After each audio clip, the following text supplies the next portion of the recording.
સમાચાર વિસ્તારથી જોઈએ। સુરતમાં બાંગ્લાદેશી ઘૂસણખોરોને લઈને મોટા સમાચાર સામે આવ્યા છે। મોટાભાગના બાંગ્લાદેશીઓના ડોક્યુમેન્ટ ફેક નીકળ્યા છે। 65ના ફોનમાંથી બાંગ્લાદેશીઓના નંબર પણ મળી આવ્યા છે।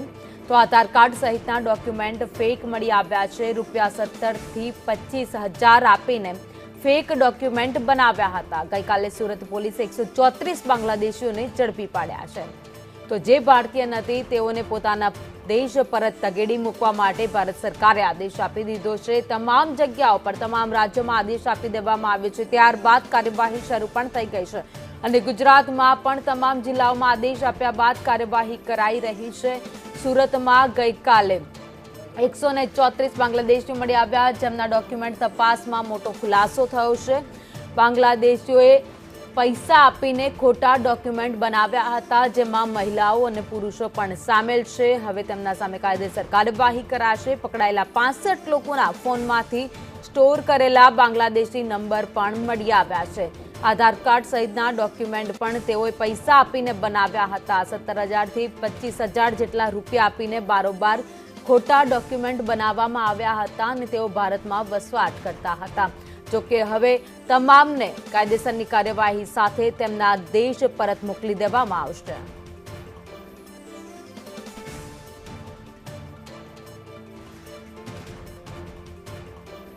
ગઈકાલે 134 જેટલા પોલીસે બાંગ્લાદેશી ઝડપી પાડ્યા હતા। મહત્વની વાત એ છે કે સુરત શહેર હોવા છતાં પણ સુરતના જે રેસ્ટોરન્ટમાં ગુજરાતી, હિન્દી નહીં, ઇંગ્લિશ નહીં પરંતુ બંગાળીમાં પોસ્ટર મારવામાં આવે છે। આ જોઈ શકાય છે કે આ રેસ્ટોરન્ટનું પોસ્ટર છે, બેનર છે, તે બંગાળીમાં મારવામાં આવ્યું છે। આ સુરતનો રામપુરા વિસ્તાર છે, જ્યાં એક રેસ્ટોરન્ટ આવેલી છે। આ એક રેસ્ટોરન્ટ નહીં પણ અનેક રેસ્ટોરન્ટ છે, જ્યાં આ રીતના બંગાળીમાં જે કહેવાય કે પોસ્ટર, બેનરો મારવામાં આવે છે। શા માટે મારવામાં આવે છે અહીંયાના જે છે એની સાથે વાત કરીએ। ક્યાં નામ है तुम्हारा? संजीव। ये कौन सी भाषा में बोर्ड मारा है? ये बंगाली भाषा में। क्यों बंगाली भाषा में मारा है? क्या बंगाली हिंदी समझता नहीं है, कोई गुजराती समझता नहीं, इसलिए बंगाली में लिखा हुआ तो है। यहाँ पे कितने बंगाली रहते हैं? हम लोग रहता है 3 आदमी और खाने आता है वो लोग। तो कितने बंगाली रोज आते हैं? बंगाली तो हो जाता है भाई 10-20 तो यूँ आ जाता है कस्टमर। और इधर कितने सारे बंगाली रेस्टोरेंट है? ये बहुत है। ऐसे ही सब जगह पे बोर्ड मारे हैं। हाँ। आप कितने साल से ये बंगाली?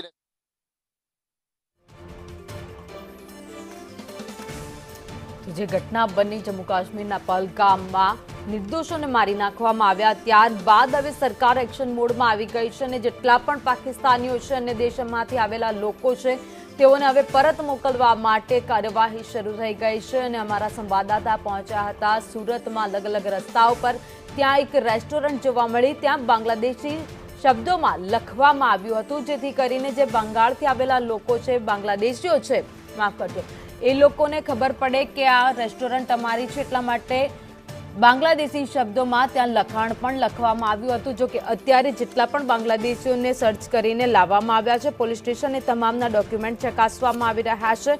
તેમાં સામે આવ્યું છે કે આ તમામે પૈસા આપીને ખોટા ડોક્યુમેન્ટ બનાવ્યા હતા, એટલે કે ઇલીગલ એ લોકો ભારતમાં વસવાટ કરતા હતા। એટલે હવે તમામને તગેડી મૂકવામાં આવશે પોતાના દેશ પરત। જો કે અત્યાર સુધીમાં આ લોકો કેવી રીતે ઘૂસણખોરી કરી છે તેની પૂછપરછ થશે, તપાસ કરવામાં આવશે। ક્યાં કામ કરતા હતા, શું કામ કરતા હતા, કયા કયા વિસ્તારમાં રહેતા હતા, તેમને કોણ અહીંયા લાવ્યું છે, તે બધી જ તપાસ, પૂછપરછ એમની પાસે કરવામાં આવશે। દ્રશ્યોમાં આપને મહિલાઓ પણ દેખાઈ રહી છે। મહિલાઓ પણ બાંગ્લાદેશી છે અને એ પણ અહીંયા ગેરકાયદે વસવાટ કરતી હતી, નાના મોટા કામ કરતી હતી।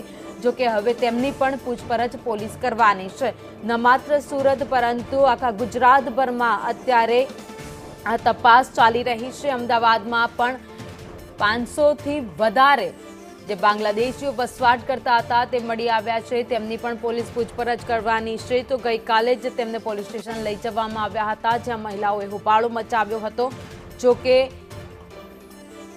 જેટલા પણ લોકો અત્યારે પોલીસના હાથે લાગ્યા છે, જે બાંગ્લાદેશીઓ ગેરકાયદે વસવાટ કરે છે, તે બધાના ડોક્યુમેન્ટ અમદાવાદમાં પણ ચકાસવામાં આવશે। ન માત્ર અમદાવાદ, સુરત પરંતુ રાજ્યભરમાં તમામ જિલ્લાઓમાં સૂચના આપી દેવાઈ છે જિલ્લા કલેક્ટરને કે જ્યાં જ્યાં આવા બાંગ્લાદેશીઓ રહે છે, જે લોકો ઇલીગલ છે, પાકિસ્તાની છે, પછી અન્ય દેશના છે, એ તમામની તપાસ કરવામાં આવે કે એ લોકો પાસે પૂરતા ડોક્યુમેન્ટ છે કે નહીં, તે લોકો અહીંયા કેવી રીતે આવ્યા છે, ઘૂસણખોરી કરી છે કે નહીં, આ બધી જ પૂછપરછ કરવામાં આવશે.